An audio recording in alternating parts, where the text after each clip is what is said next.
Amigos, una pequeña reflexión sobre el pobre. El Santo Padre el Papa acaba de sacar su primera encíclica y pone en el centro al pobre. No lo he leído, así que no me suscita su escrito, que por otra parte dicen que está en gran parte ya preparado por el Papa Francisco, semejante como aconteció con la encíclica sobre la fe, que estaba preparada por el Papa Benedicto y luego la proclamó con sus arreglos el Papa Francisco. Es difícil hablar del pobre, vamos a empezar por ahí, y de la pobreza y del significado del pobre. Difícil porque, por un lado,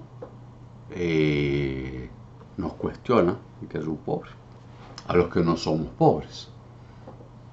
Y por supuesto, porque también se manipula, se usa para posturas políticas, aún legítimas, pero también para confrontar, no siempre con la veracidad de los hechos.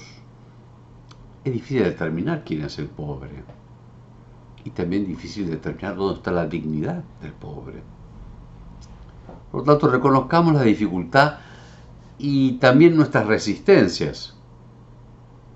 Nos molesta el que nos pide, nos molesta el que uno no está en el ordenamiento común.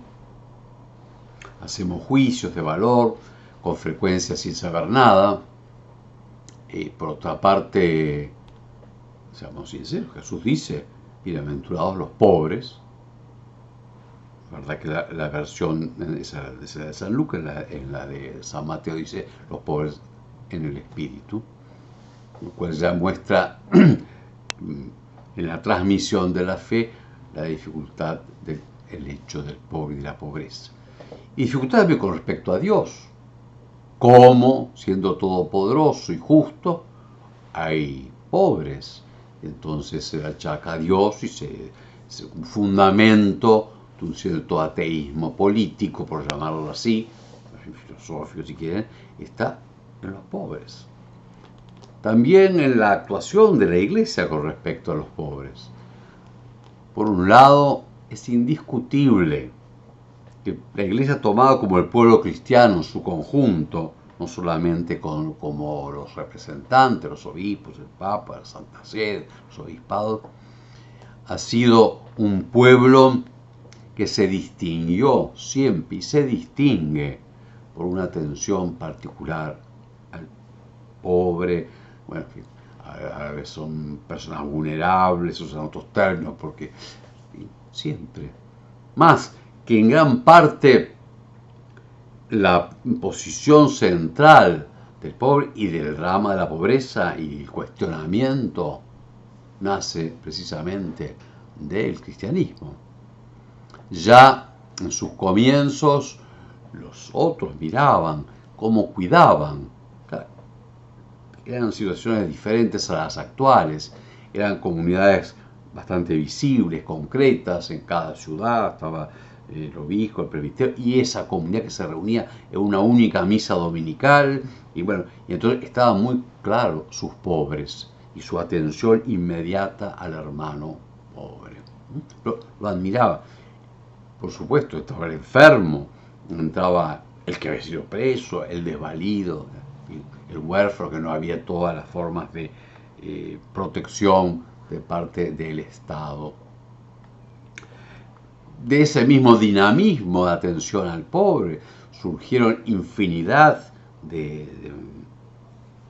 además de la atención al pobre concreto, apareció, por ejemplo, los montes de piedad para los préstamos para el pobre, precisamente el que no entraba en el préstamo comercial, que existieron siempre, ¿no? También el cuidado del enfermo, con los modos de la época, ¿no? Pero y nace de los laicos, y de algunos que se agrupan para cuidar al enfermo, para atenderlo, para lavarlo. Tenemos santas como Santa Isabel de Hungría, una de la nobleza, Santa Isabel de Portugal, y cómo cuidaba del pobre. Así que ni que hablar lo que se inspira en San Francisco de Asís y en el beso del leproso, que más que pobre, es el enfermo contagioso separado. Y que de verdad ha generado todo el cuidado del pobre y distintos modos de atenderlo.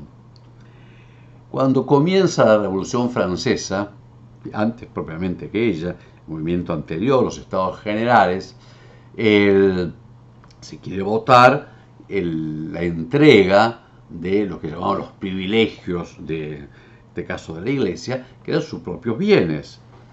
El arzobispo de París de entonces, un hombre muy generoso, yo lo había sido anteriormente en la diócesis que estaba antes de ser arzobispo de París. Hay que ver cómo era la situación de la época. Era según la cosecha o no, había hambre, no había los modos de mantener los alimentos, no había los modos aún de preparar, prevenir, por lo tanto era muy inmediato la situación, digamos, de producción de ese año y el hambre, dejando otras cosas que son como es el trabajo y la vivienda. Entonces el arzobispo de París dijo que no tenía ninguna dificultad en desprenderse de los bienes de la Iglesia. Lo único que preguntaba si con esos bienes es que la Iglesia atendía a los pobres, si una vez que no los tuviera la Iglesia, si serían para el cuidado de los pobres. Y por cierto, no lo fueron. El Estado moderno, allí inmediato, ¿no?, dilapidó esos bienes, parte en la burguesía que se los tomó, parte en el mismo Estado, una rapiña. La verdad, estuvieron mucho más desatendidos los pobres después de ese despojamiento. No cabe duda también que el Estado moderno,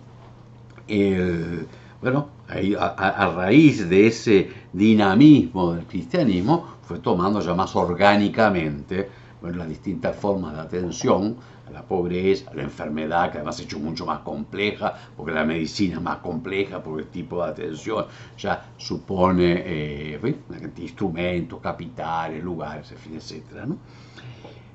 Pero sigue siendo, hoy por hoy, ahora ya no es tanto el caso, pero lo pongo como ejemplo, el momento del mayor desarrollo del VIH, la institución que más atendía a enfermos de SIDA era la Iglesia, con sus propias personas, no solamente con su dinero, ¿no? Hoy por hoy, por un ejemplo, las hermanas de Calcuta, ¿no?, van a los más pobres de los pobres. Cuando ellas tomaron la casa que yo conozco bien, que era la que estaba en Las Piedras, ¿no?, y fue un primer proyecto, tomaron los viejos más pobres y fueron a la colonia Chepare y pidieron los más abandonados, los que no tenían familia, los que no los cuidaba nadie, estaban casi hacinados allí, ¿no? Eso tanto que los administradores asombraron, ¿cómo se van a llevar a estos, no? Pero quedaron asombrados, incluso los médicos, cuando meses después los fueron a ver y cómo estaban reconstituidas esas personas, porque no basta con el pan, que también, por cierto, importa, e importa que llegue al pobre y que no se pierda en el camino, es otro problema. Yo también el amor, el respeto, el cuidado, la exigencia delicada para que el otro también se respete a sí mismo, se bañe, se lave o ayudarse a hacerlo, y estaban totalmente restituidos. Por ello, pongamos en el centro al pobre y también veamos cuánto no lo amamos, porque no se trata solamente de una dádiva, cuánto no lo amamos, cuánto no lo queremos, cuánto de algún modo lo queremos sacar del medio. Y todo, yo me pongo así también. También quisiera, ya terminando, esto es inmenso, recordar que el pobre es el primer sujeto a quien anunciarle el Evangelio. No es verdad, al menos en sí misma, la frase que dice que primero hay que llenarle la barriga y después anunciar el Evangelio. No es verdad. Jesús vino a anunciar el amor de Dios al pobre. Claro, después del cual dimanan muchas cosas, pero lo primero que sepa que es amado y que es amado y con cierto privilegio. porque Dios es misericordioso y se vuelca especialmente en el débil, en el enfermo, en el pobre. Y en ello también pide, hace poco escuché, leí más bien, ¿no? Esa afirmación, que cómo se le va a anunciar el Evangelio si tienen hambre. No, son los primeros a anunciarles el Evangelio. Y también eso nos rebota, porque también lo primero para nosotros es el Evangelio. No es tantas cosas que nos parecen imprescindibles. Y la primera dignidad nuestra es el amor a Dios sobre todas las cosas y amarlo en el prójimo y especialmente en el pobre que nos pone en el camino. Alabemos a Jesucristo, quien siendo rico se hizo pobre para enriquecernos con su pobreza, dice San Pablo. Es el único rico de verdad, porque los otros demás tenemos cosas por encima, pero somos los mortales y pecadores. El único rico en su grandeza, y por eso Él se abaja y de un modo especial para atender al pobre en todas sus dimensiones y darle el don de su amor y de su gracia. Alabado sea Jesucristo, sea por siempre bendito y alabado.